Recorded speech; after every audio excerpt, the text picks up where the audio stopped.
Olá pessoal, tudo bem com vocês? Eu sou a professora Kathleen e hoje eu estou aqui para falar um pouquinho com vocês sobre vacinas. Esse tema ele ficou muito em alta, né? Ainda tá, muitas pessoas falam muito sobre o tema, principalmente no período de pandemia da Covid, né?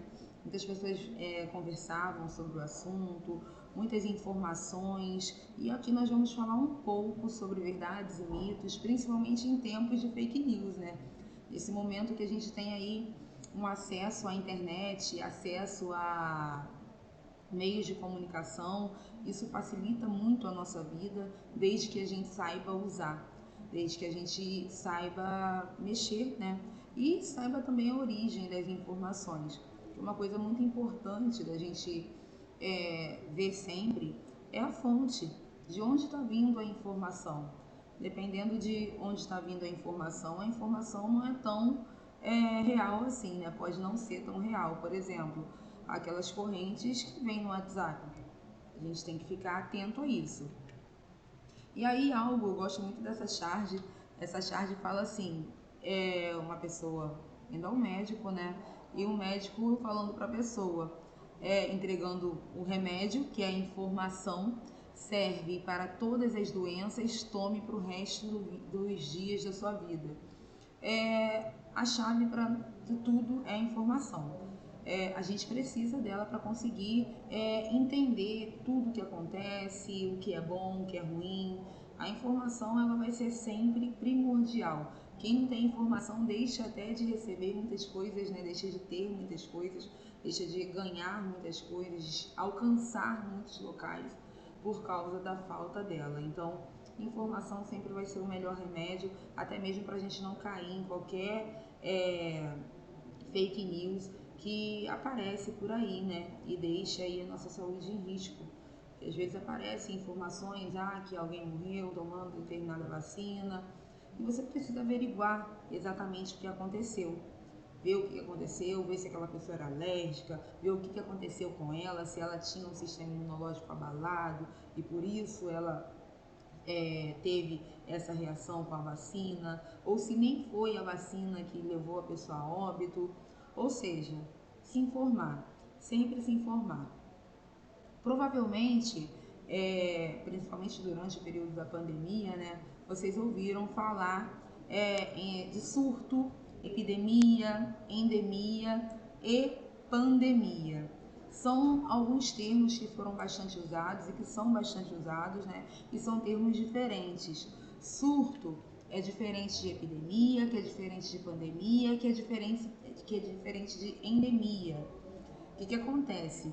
O surto é o aumento inesperado de uma doença em determinado local. Eu não estou esperando aquela doença e aquela doença acontece em determinado local.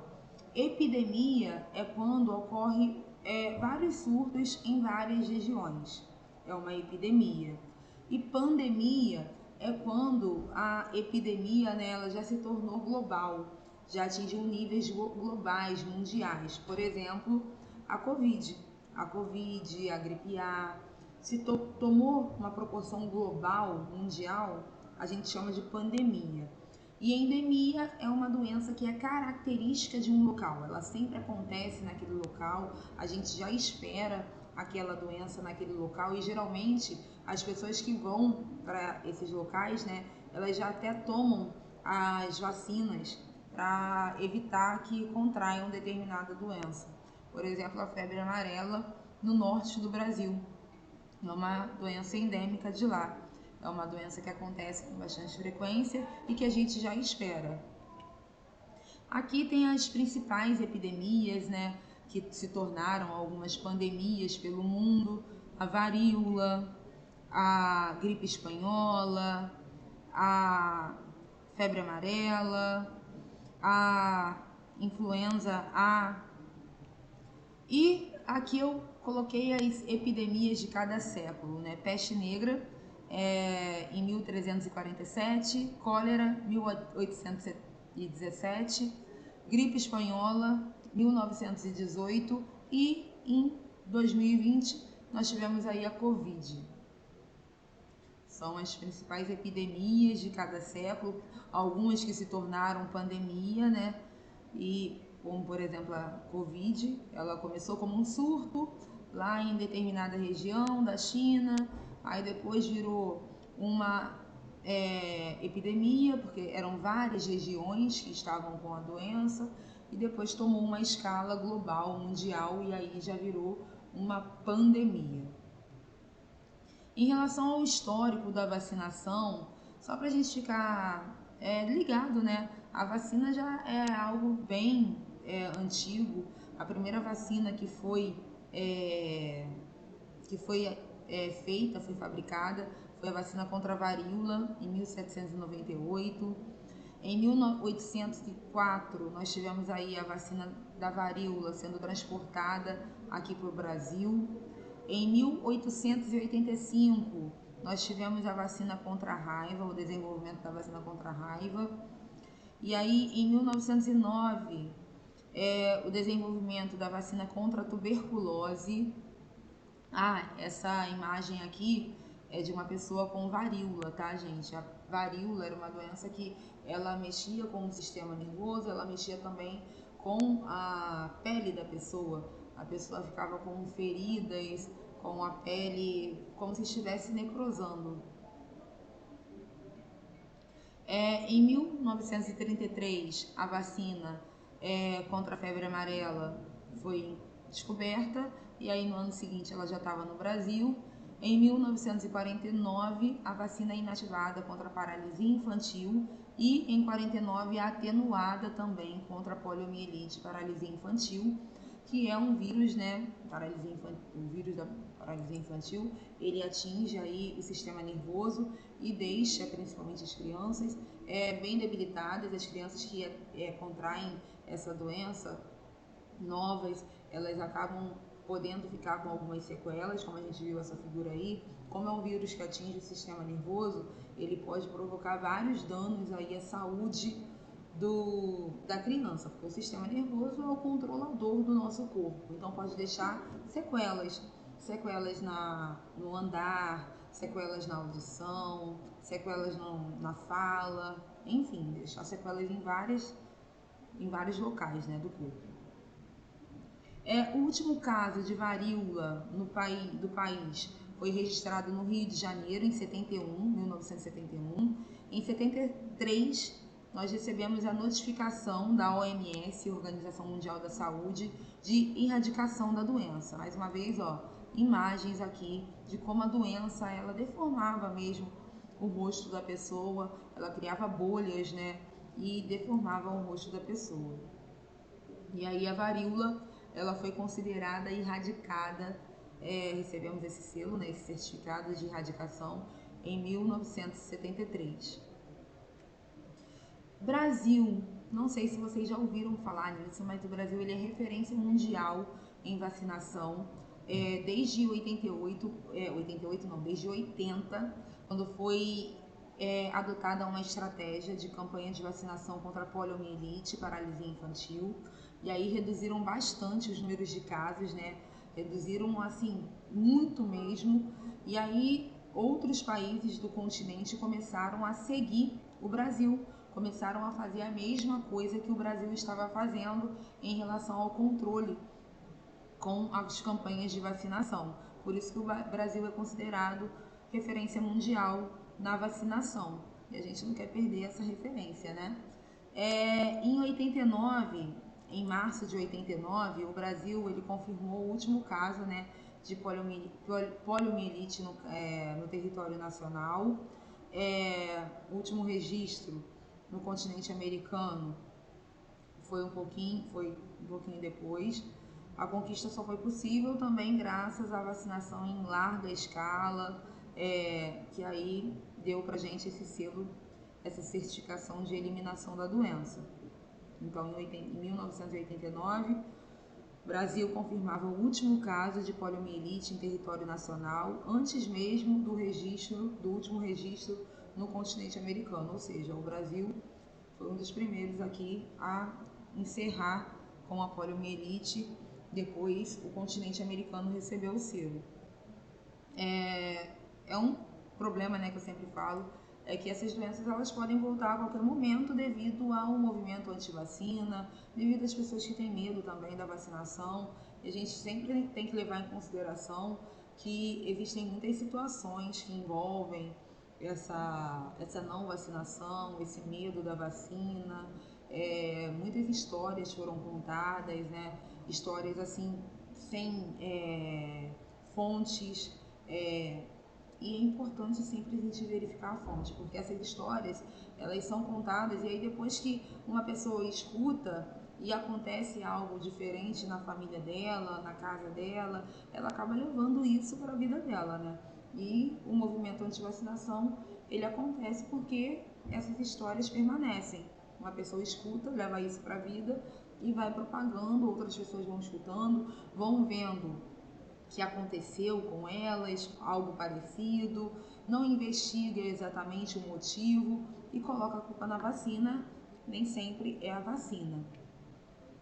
Em 200 anos de vacinação, nós tivemos aí vários avanços: controle da febre amarela, erradicação da poliomielite, controle do sarampo, controle do tétano neonatal, controle das formas graves de tuberculose em crianças.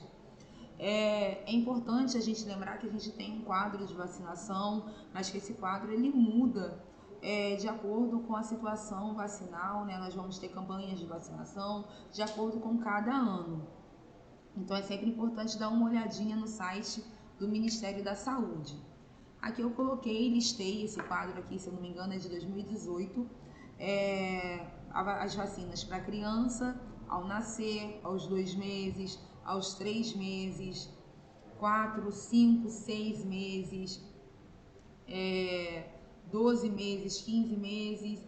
E aí tem a vacina nos adolescentes, né, 9, 11 anos, que é HPV, que entrou aí no quadro de vacinação há algum tempo atrás, gerou bastante polêmica, inclusive. Se vocês quiserem depois saber, só perguntar aqui. A vacina HPV aqui para os adolescentes, a meningite, reforço, né, contra a meningite, e outros reforços aqui para adolescentes de acordo com o quadro de vacinação do ano.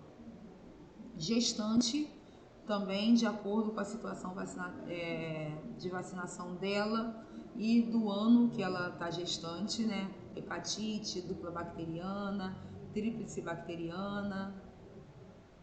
Viajante, pessoas que vão viajar. A gente viu que tem países que são países, locais que existem doenças endêmicas, então doenças que acontecem naquele local com frequência. Você tem que ir para aquele local vacinado contra aquela doença. Senão você pode contrair aquela doença, que aquela doença é uma doença endêmica, por exemplo, febre amarela. Se você vai para o norte do Brasil e eles estão passando ali por uma situação onde eles estão com vários casos de febre amarela, é uma doença endêmica de lá, você tem que se vacinar antes de ir. Se você não tem a carteira de vacinação, você tem que se vacinar. Se você não tem comprovado ali que você já tem a sua vacina em dia, você tem que se vacinar. Até mesmo um profissional de saúde que vai atuar na área, se não tem a carteira de vacinação dizendo que ele tem todas as vacinas em dia, ele tem que tomar várias vacinas antes de começar a atuar. Como que a vacina ela funciona? A vacina nada mais é do que o antígeno, que pode ser o vírus. O vírus ele vai estar lá de maneira branda, de maneira atenuada ou até mesmo morto. Ele vai ser inoculado dentro da pessoa e o sistema imunológico da pessoa vai tratar aquele vírus, vai tentar combater aquele vírus produzindo anticorpos. E esses anticorpos eles vão ficar armazenados depois no corpo como células de memória. Então nós temos aí as células de defesa tentando combater o vírus, né, que pode estar atenuado ou morto. As células de defesa vão tentar combater esse vírus e elas vão eliminar anticorpos, e esses anticorpos eles vão ficar armazenados como célula de memória para caso depois a pessoa tenha um contato com esse vírus, ela não vá demorar muito para produzir anticorpos. Ela vai produzir anticorpos de maneira mais rápida, porque ela já tem células de memória lá, então ela vai produzir anticorpos para aquele vírus no segundo contato de maneira mais rápida. Vacina atenuada e inativa. Qual é a diferença? A vacina atenuada vai ser aquela vacina que o vírus está ali, mas ele está de maneira branda. ele está atenuado. A vacina inativa é quando o vírus está ali, o micro-organismo está ali, mas ele está morto. E aí a gente diz que a vacina é uma vacina inativa. Então a diferença de vacina atenuada é que o vírus, o micro-organismo, ele está brando, ele está atenuado. E a vacina inativa é porque ele está morto. Quando não vacinar uma pessoa, é nisso daí que a gente precisa prestar atenção. Porque muitos casos de vacinação que dão errado acontecem porque a pessoa não estava apta a receber a vacina. Uma pessoa que está com um sistema imunológico vulnerável, uma pessoa que está fazendo tratamento para quimioterapia, está fazendo uso de medicamentos anti-inflamatórios corticoides, que são imunossupressores, essas pessoas que estão com um sistema imunológico vulnerável, elas não vão poder tomar vacina de qualquer maneira. Elas precisam consultar um médico dela para verificar qual a vacina que elas podem tomar e se elas realmente vão poder tomar a vacina. Então aqui, pessoas que fazem quimioterapia, radioterapia, pessoas que estão com febre, HIV, pneumonia, lúpus, qualquer coisa que vá atrapalhar o seu sistema imunológico de produzir anticorpos, já é algo para a gente ficar atento e talvez a pessoa não vá poder tomar a vacina porque a quimioterapia deixa a pessoa debilitada. Radioterapia também. Febre significa que o corpo está debilitado. Um corpo debilitado ele não pode receber o vírus atenuado nem o vírus morto. Então, se ele receber, ele pode não ter resistência para matar aquele vírus, criar anticorpos, e a pessoa pode ficar com sequelas, ela pode ficar mais doente ainda. Então, antes de vacinar uma pessoa que faz quimioterapia, radioterapia, uma pessoa idosa com vários problemas de saúde, é preciso verificar com o médico dela. Esse daqui é o efeito rebanho, imunidade de grupo, que a gente chama, que é o que a gente faz para diminuir os casos de contração da doença. Aí nós estamos vendo 3 situações. Na primeira situação, eu tenho 2 pessoas em vermelho aqui que estão contaminadas. Essas 2 pessoas contaminadas, elas estão entrando em contato com essas pessoas em azul, que são pessoas que não estão imunizadas, não tomaram a vacina, mas elas estão saudáveis, porém não estão imunizadas. E aí o que acontece? A pessoa não está imunizada, não tomou a vacina e entra em contato com pessoas doentes. Vai acontecer que elas vão contrair a doença. Então, ninguém está imunizado, a doença acaba se espalhando porque eles entram em contato com pessoas doentes. Na segunda parte aí, está mostrando 2 pessoas ainda doentes, algumas pessoas que já foram imunizadas, que são essas pessoas que estão em amarelo, e as pessoas em azul que não estão imunizadas. E aí o que acontece? As pessoas que não estão imunizadas, elas contraem a doença, as pessoas que estão imunizadas não contraem a doença, e muitas das vezes as pessoas que receberam a imunização, elas servem como barreira para a doença não chegar até uma outra pessoa que não pode receber a imunização. Porque nós vimos anteriormente o quê? Que existem pessoas que não podem tomar vacina, que não vão poder tomar vacina. Então, por exemplo, se na minha casa tem uma pessoa que não pode tomar vacina, não vai poder tomar vacina porque está fazendo tratamento para câncer, alguma coisa desse tipo, e o médico indicou ela não tomar a vacina, todos da minha casa e quem tiver contato com essa pessoa precisa estar vacinado para criar uma barreira para que o vírus não entre ali dentro da casa e contamine as pessoas. Aqui nessa terceira situação é o que a gente está vendo, a imunização em rebanho, a imunidade em grupo. Imunizaram várias pessoas, todo mundo aqui em amarelo imunizado, temos ainda 2 doentes e 4 pessoas que não foram imunizadas, que podem ser pessoas ou que não quiseram tomar a vacina ou que realmente não puderam tomar a vacina.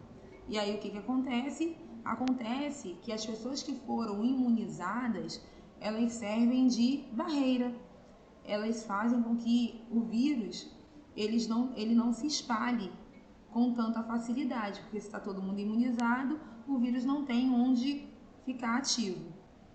Então, a imunidade de rebanho ou imunidade de grupo é quando você imuniza o máximo de pessoas possíveis para que o vírus não se espalhe.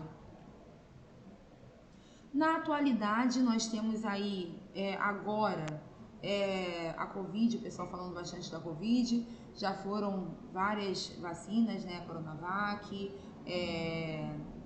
e agora a gente tem a bivalente. O que são vacinas bivalentes? Antes a gente tinha só as vacinas monovalentes, que é a Coronavac, a AstraZeneca, Pfizer. Agora a gente tem as bivalentes. As bivalentes são vacinas que são elaboradas para proteção contra mais de uma variante. Elas são elaboradas porque vírus ele tem uma mutação, ele sofre mutação com muita facilidade.